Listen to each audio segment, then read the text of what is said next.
Hello and welcome to the MISOM podcast. This is the podcast where we talk to MISOM members and associates about their current or recent research into the medieval world of Central Europe. I'm Karen Culver, and today it is my great pleasure to be back in Budapest meeting with Nick Tayler to talk about his research into migrants, missionaries and merchants from Lotharingia to New Europe. Following a successful business career, Nick returned to academic study in 2020, taking his MA in Medieval Studies at CEU, before switching to the University of Debrecen to continue his research for his doctorate. His work focuses on the fascinating but largely forgotten networks that once linked Lotharingia, roughly the modern-day Low Countries, with the Hungarian plains and northern Carpathian hills. These networks were made of merchants, missionaries and migrants, those seeking a better life for themselves and conversion to Christianity for others. Nick firmly believes that understanding medieval episcopal politics can help us make sense of modern Europe. Nick now describes himself, and I quote him here, as a multilingually confused, historically obsessed, slightly over-caffeinated scholar, dad, granddad, with a taste for reform, both monastic and municipal. I think this is going to be a fun interview. I hope so. Nick, welcome to the MISOM podcast. Thank you very much that I can be here. I'm very much looking forward to our conversation. Good. To set the scene, because certainly Lotharingia to me is a new term. Your research is on the population migrants from Lotharingia to Central Europe. Please, where is Lotharingia? What is it? Where is it now? What happened? Okay. In the 9th century, the Carolingian Empire was split in 3 parts. As a result, we had a West Francia, East Francia, and an area in the middle which was again split into 3. And the third that's of interest to us is Lotharingia, which is effectively between what later became modern France and modern Germany.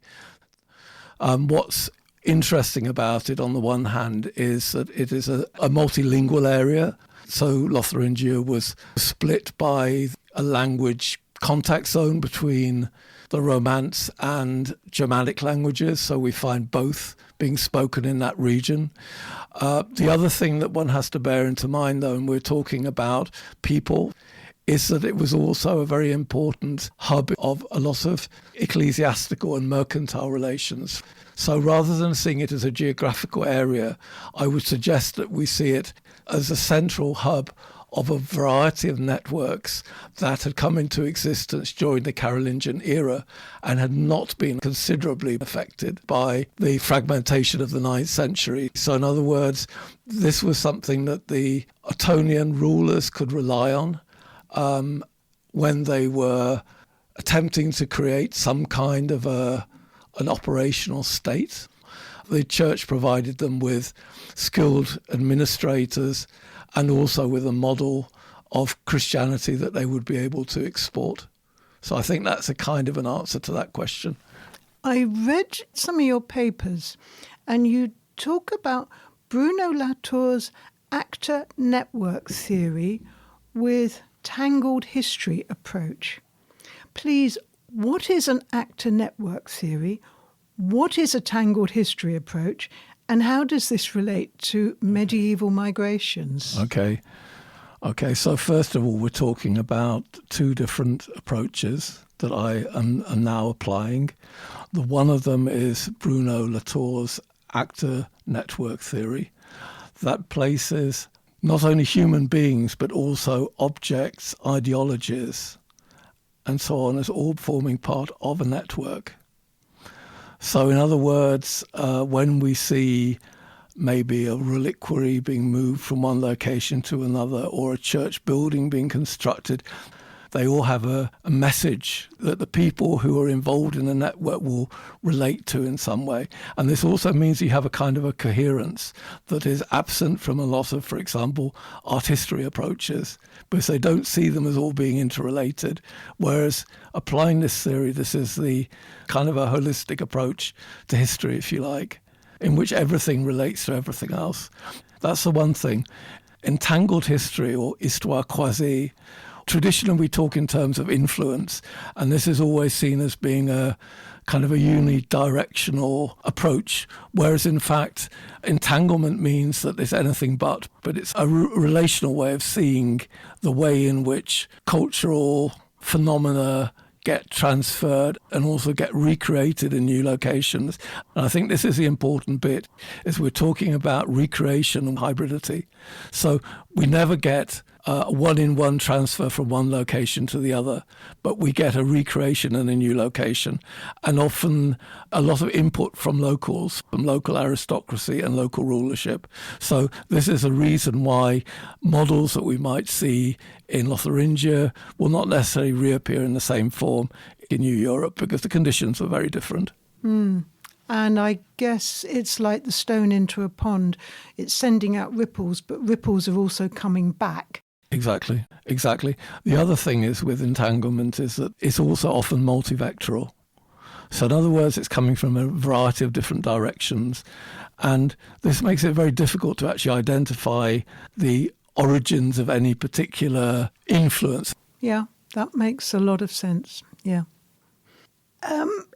In your paper, you imply that the empire, which eventually became the Holy Roman Empire, was promoting Christian conversion into what is now Central Eastern Europe.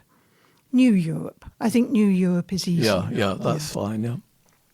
What do you think were the pull factors for the leaders of New Europe to adopt Christianity? I think that on the one hand, Christianity operated as a kind of a soft power. It also meant that if you had a degree of ideological similarity with the neighbouring regions, it was less likely that you'd end up in conflict with them. So to what extent the rulers actually seriously believed in Christianity or not, I don't know, but they certainly would have seen its benefits. They were getting ready-made administrators and ready-made patterns that they may have then adapted, or almost certainly adapted to the local circumstances. But again, you will see through a lot of these things, you will see a kind of hybridity that which is a common feature all over Europe, really. Yep, I suppose you would, yes. This adoption seems to be a common theme in podcasts. That's right. Yeah. That's right. And I think that makes, when you think about it, that just simply makes sense. Yes. Because you can't force new ideas on people, but you have to negotiate them. And when you negotiate, you have to think about what's really important of this package, what is of core importance, and what can I drop. And then you end up with, a core, but it's with a completely local context. So this was clearly what happened. Yeah. And I guess the church brought in, or could offer, as you suggested, administrators, readers, writers, structure. Liturgical patterns, for example, as well. If we look at the liturgy in Hungary, we can see an example. The presence of West Frankish saints. You've got an imperial liturgical ideology, which is then adapted to local circumstances in Hungary. And then you've got the local context. You've got the local Arpadian saints. So you've got a hybrid form, which is what you'd expect. It's exactly what you'd expect. Yeah, that's true. Thinking on saints. Yeah. I know you've done some work on St. Adalbert of Prague, which have centres in Central Europe, in Gniezno, in Poland, and in Esztergom. This had undertones of this empire. Yes. Can you explain that a bit more? The relationship of St. Adalbert to this area? I think one of the big problems is that you cannot investigate the history of Central Europe without understanding the internal dynamics of the empire. So in other words, you've got this multivectoral situation where Magdeburg is playing a role in the Christianization of, let's say, Hungary. Adalbert was the pupil of Adalbert of Magdeburg. And the cult of St. Adalbert spreads through the Magdeburgian network, if you like. If you look at the geographical distribution of churches dedicated to St Adalbert, then they occur in exactly the locations that you'd expect. So they occur in what's now Italy. They occurred in Lotharingia, so in Aachen and also in Liège. And they also can occur in Central Eastern Europe. So you've got this sort of triangulation of Christianity between Lotharingia, Rome, Lotharingia, Italy, so and Rome as well, and also Central Eastern Europe, which is, again, indicative of the central role that this cult played. And it was a way also of defining, under Otto III, of defining his relationship with the new Polish entity to the east, what kind of relationship they were looking at. And then, of course, this changes under Henry II. So Adalbert is also simply a way of describing which vector was influencing what was happening. So in other words, when we talk about Geza in his baptism by St Adalbert, probably it wasn't St Adalbert, we don't know. But what we're kind of saying is it's this Bohemian, Magdeburgian, Bohemian vector and its importance for Hungary. But having said it, it is muddied by the situation with Bamberg that was very much part of this Lotharingian network as well. Mm-hmm. Yeah. So it is very complex. It is very complex and very widespread. Yeah. There's also two-way communication between these centres in Esztergom, in Prague, and in Gniezno. So there's even amongst themselves a lot of communication going on, a lot of movement going on. Yes, I can see that, because I'd been thinking, okay, these various cities were presumably communicating back. With one another as well. Yeah, and then with one another. So one idea would start slowly spreading round. That's right. Through conversations. That's right. And just returning to St Adalbert, we're talking about somebody who was trained by a bishop who either originated from Lotharingia, or at least we know he was trained in Lotharingia. So he was a monk at St Maximin in Trier. And Trier was the German-speaking part of Lotharingia. Lotharingia was split between the German-speaking parts and the French-speaking parts. And so we're talking about centres like Aachen or Cologne or Trier, which are the German-speaking centres of Lotharingia. Because we tend to forget that they're part of Lotharingia. And I mean, they were part of the empire as well, of course, but they were Lotharingian, as were Metz and Verdun and Liège in the French-speaking part. And this is a reason why when we examine migration, we can see that migrants were partially French speakers and partly German speakers, although in fact there was a predominance of French speakers coming to Hungary, which is again totally counterintuitive, in the early stage at least. I thought the church used Latin. Yes, well, they used Latin, but they obviously also had their own native language. Ah, okay. So the bishops who ended up in the middle of the 11th century in Hungary would have been speakers of Lotharingian French. So the likes of Ledwin and Eger, they would have been French speakers, as well as, of course, having a deep command of Latin as well. Yeah. Which they would need. Which they would need, yes, correctly. In your papers that I read previously, you mention Henry II, Bamberg, and their influence on Hungary. Could you explain that a bit more? This is something that I'm working on at the moment, so it's not something I've fully developed. But what is very clear is that because Henry II's sister was the wife of King Stephen I, so there was a very close familial relationship between them. But also he had established Bamberg as a new see. And there is a statue in front of the cathedral in Bamberg that supposedly portrays King Stephen I on a horse, although there's a lot of argument about whether that's true or not. And I don't think it actually matters, because what really matters is this sort of institutional memory of Stephen. And it would appear now that King Stephen received his crown from Henry II as well. The former version was that he received the crown from the Pope, but it seems more likely it came from Henry II. So Henry II was very much involved in the Christianization process. And what this indicates to me, and this has always been a bit of a puzzle, is when the Lotharingian influence in Hungary begins, because it clearly relates most of all to Andrew I. So it comes later. Andrew I of King of Hungary.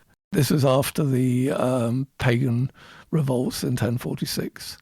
So 1046 was a period of revolts in Lotharingia as well. So 24 canons fled Verdun for Hungary in 1047. And we also have a number of bishops that turn up in Hungary during that same period of time. And what's been unclear up until now to me is whether this Lotharingian entanglement dates back further into the past, and it would now seem that it did in an indirect way, so via Bamberg. But Bamberg was very Lotharingian in its approach. So Henry II said, I would like my monks to be as educated as those of Liège and as disciplined as the monks of Halberstadt. So in other words, it's this hybrid ideal of Saxon discipline and Lotharingian learnedness. He was an interesting chap. He was an interesting figure. Yeah, he was. yeah. He was.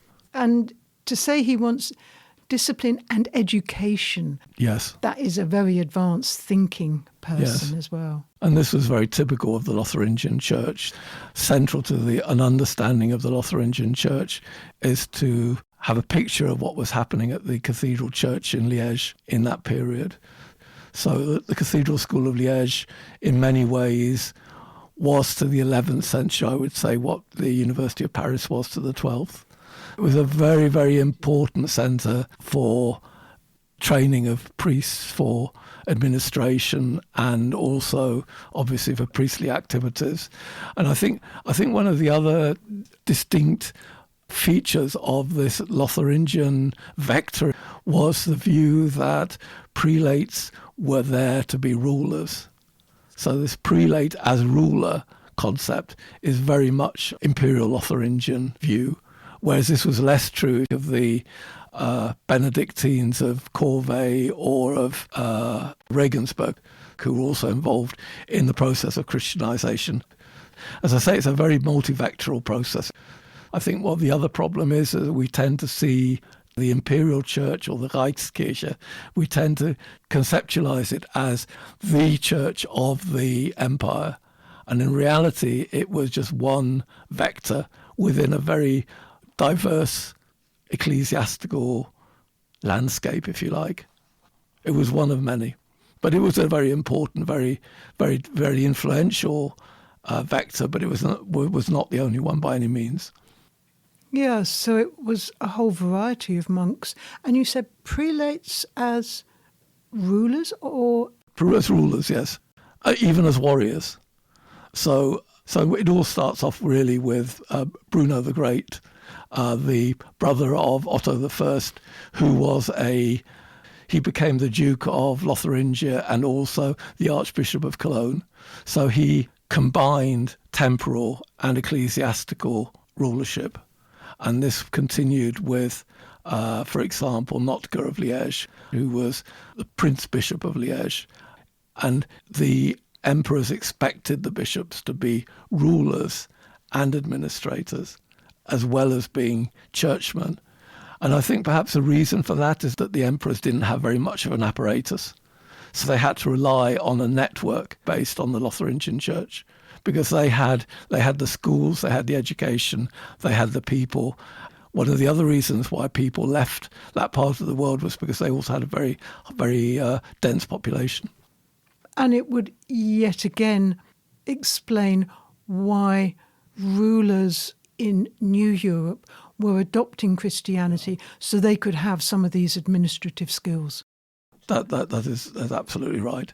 And they knew that to be able to organise any kind of a functioning realm, that they needed people who could read and write, so who were literate, who had a strong command of Latin, who had an understanding of administration and mercantile relations. Yeah, that makes a lot of sense. Yeah.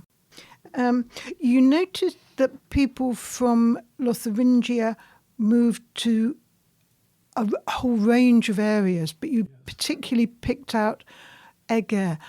I was just wondering, why Eger? We have a very clear picture of when the prelates arrived. So in the case of Ledwin, who was Bishop of Eger, around just after 1046, we know that's when he arrived. And one of the big question marks is whether he brought settlers with him or not. But having said that, if you actually go through other indirect evidence, for example, so there's a case of somebody who left Brave in Lotharingia for Hungary in 1103 or whenever it was. And we also have archaeological indications relating to the blood groups of people who were buried in Hungary, for example, that indicate that we already had settlers here in the 11th century.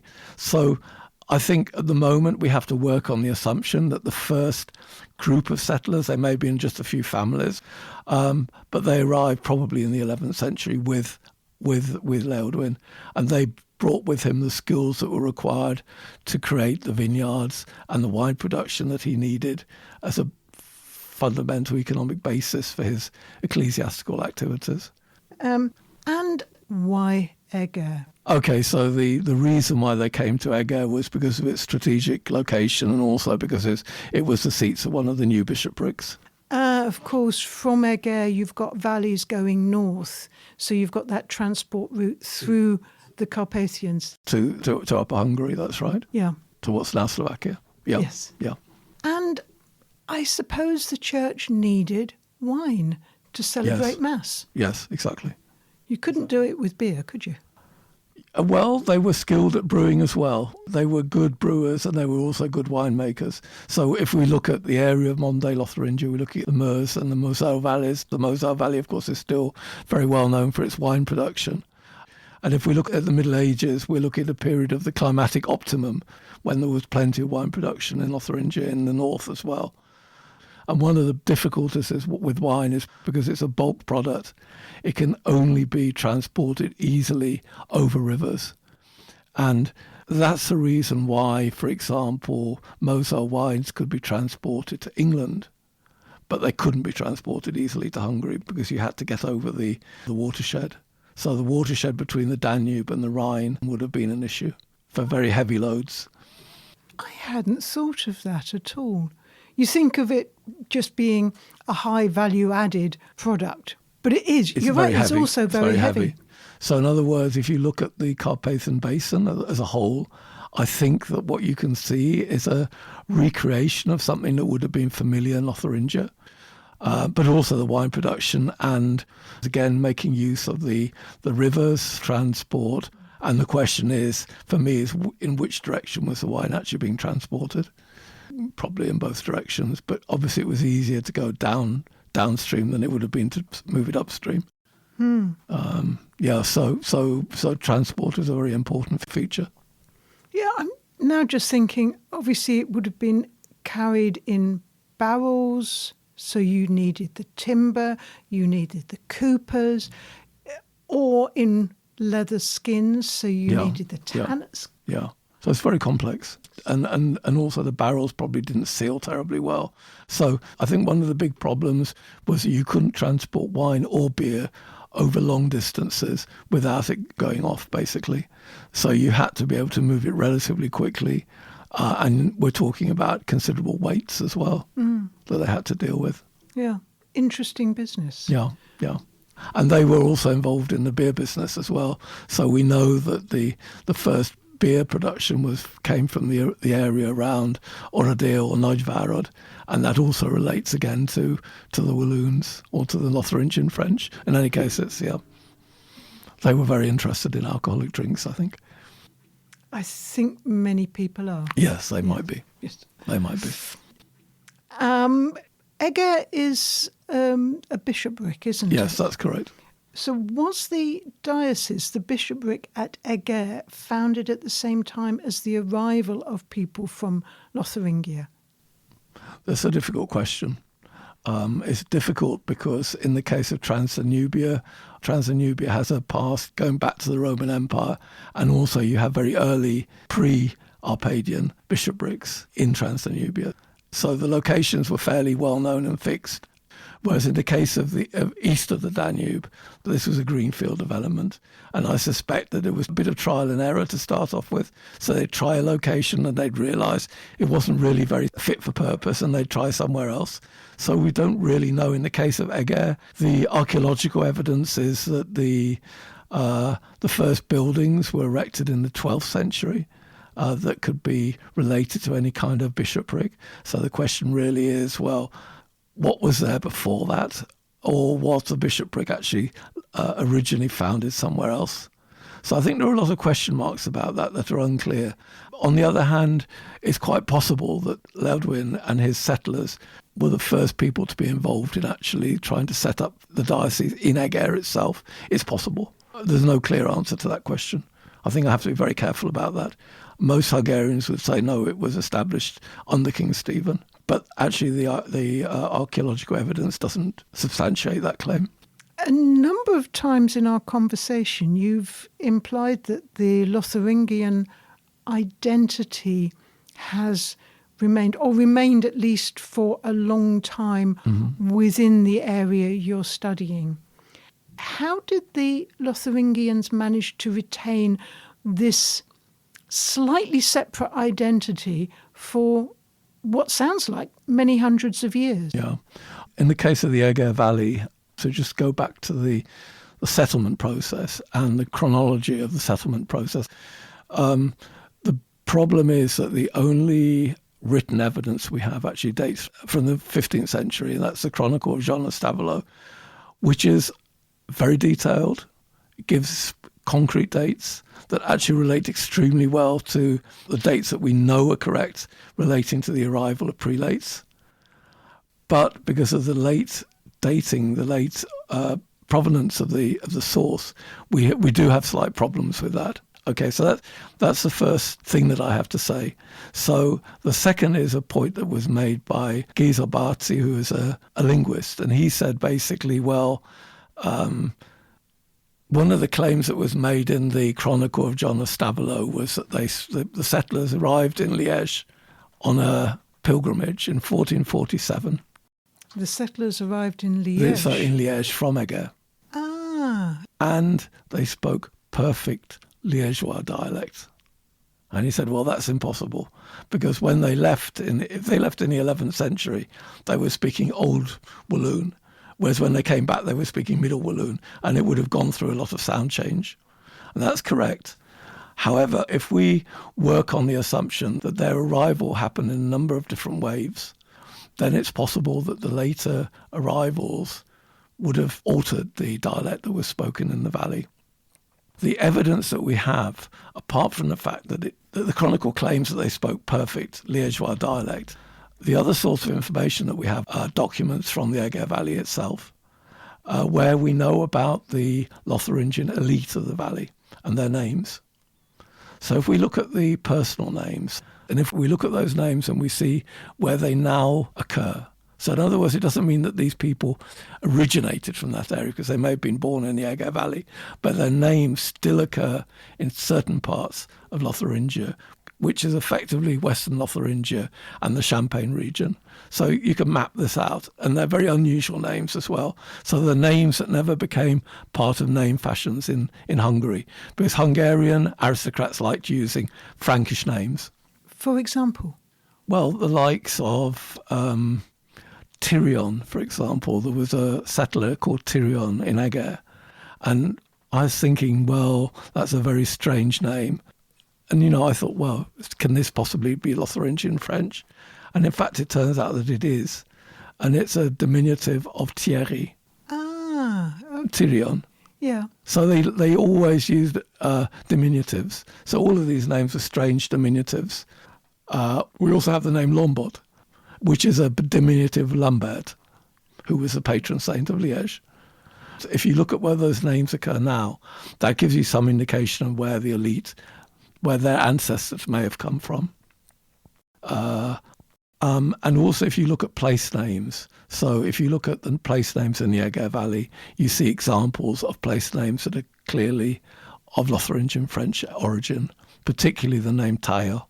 Tayler comes from the French word taille, which means to cut, so where they cleared the forest to create the vineyards. Mm-hmm. The other thing is also the saintly cults. So we have the cult of St. Giles, is very common, or was very common in the Middle Ages in the Eger Valley.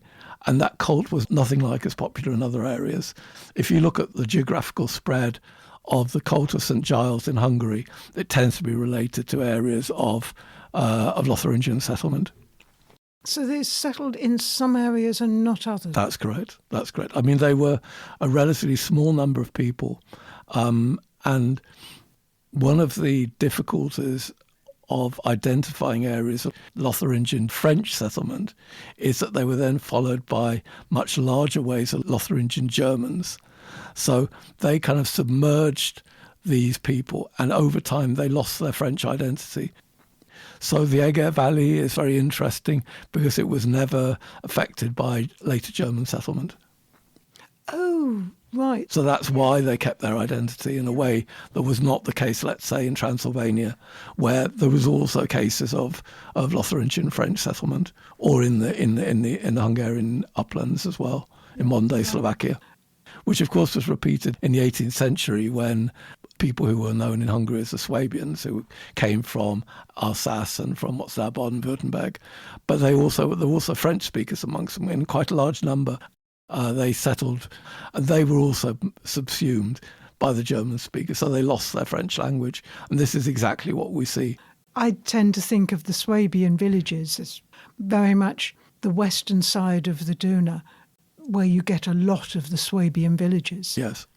But I didn't realise they'd moved further as well. Interesting. I mean, the Transylvanian Saxons, they're the first vanguard of people who left from German-speaking Lotharingia. So again, you have this link with Lotharingia, and specifically with the Archbishopric of Trier. But they had a kind of a small snowball effect. So they picked up people from elsewhere. So again, what you end up with in the case of Transylvania are like hybrid dialects, because they picked up people who spoke different dialects. So the end result was a hybrid. And presumably hybrid naming as well. Yes, exactly.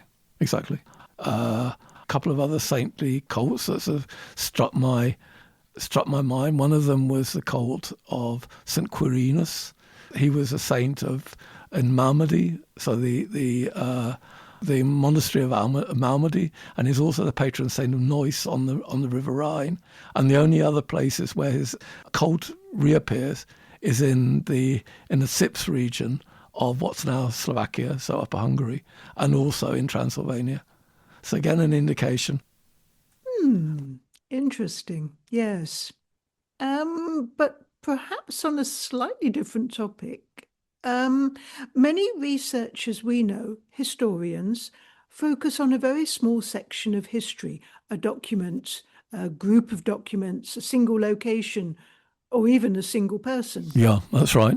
And with that detailed item, they open a window into a vast history. Yeah. You're starting with that vast history, with that big window. And that surely makes your work very difficult. Yeah, that's right. I think one of my biggest difficulties is the fact that I'm actually filling in complete voids. What you want ideally when you're writing a dissertation is you want a research gap. And what I've got is a huge research void. I mean, I've spent an awful lot of time questioning my own terminology. And this is what's called reflexivity. So thinking again and again about whether the terms I use are actually accurate, and also whether they reflect the reality of the past. Whereas I think I've not been trapped by the sort of teleological and conceptual traps that have been created by terminology that nobody ever questions. Just to give you an example, I very much like to look at the terms that the rulers used to describe themselves. And we will talk about Holy Roman emperors as though, let's say, Henry I would have considered himself to be a Holy Roman emperor, but he didn't. He just described himself as a king by the grace of God. He didn't even say he was king of what. So there was no sense of territoriality even, which I think is really interesting. And he didn't call himself an emperor? No. And yet we think Charlemagne would have done. So I think that the, if you like, the Saxon elite was also very relational. So in other words, they were building networks. And this is the reason why entangled history or histoire croisée and also the approach of actor network theory works very, very well for this period, because it actually deconstructs all of these narratives that we tend to use. And then when you look at it and you think, well, you analyze it using these methods, you think, that's exactly how I felt it must have been, which is a really interesting experience. And that's clearly is going to be a challenge. Yeah. Your subject challenges so much. Yeah. And that's partly because it's so big, it's so broad. Yes. Yes. And so interesting. Yes. I can see why you say to understand medieval episcopal history helps us understand modern Europe. Yeah. Because again, we're living very much in a networked world. And they were then as well. Yes. The networks were different in some ways, but on the other hand, the ideologies, there are so many aspects of it that are also surprisingly familiar, and the soft power elements of the church, of course, and the modern day equivalents who are carriers of ideological content. Yeah, that is all very true. And on that very interesting point, Nick, I'm afraid we're going to have to leave it there because we've run out of time. Thank you very much. And my thanks to you, Nick, for coming in and talking to the MISEM podcast about your research. It's been really interesting. Thank you. Thank you very much. Today I've been talking to Nick Tayler about his research into migrants, missionaries and merchants from Lotharingia to New Europe. My thanks to everyone for listening. I hope you found it as interesting, challenging and enjoyable as I did. Please do look out for the next MISEM podcast, in which we talk to MISEM members and associates about their current or recent research into the medieval world of Central Europe. And if you have research that you or your colleagues are doing and you'd like to talk about it to MISEM, please do contact me through the MISEM board or website administrator. In the meantime, I'm Karen Culver for the MISEM podcast. Thank you and goodbye.